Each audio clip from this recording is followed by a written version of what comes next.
How to fix Cyberpunk 2077 download issues in Steam on Windows. 1. Uncheck bonus content under DLC. To do so, disable Cyberpunk 2077 bonus content in Cyberpunk 2077 properties. 2. Change Steam download server.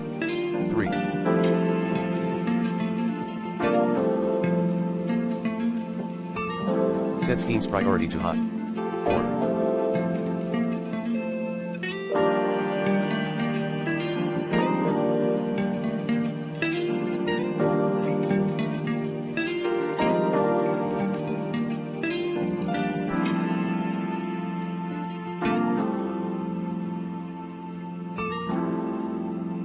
Update network adapter driver using the recommended Avast driver updater in this video guide. 5. Clear Steam download cache. 6. Set a reasonable bandwidth limit in Steam.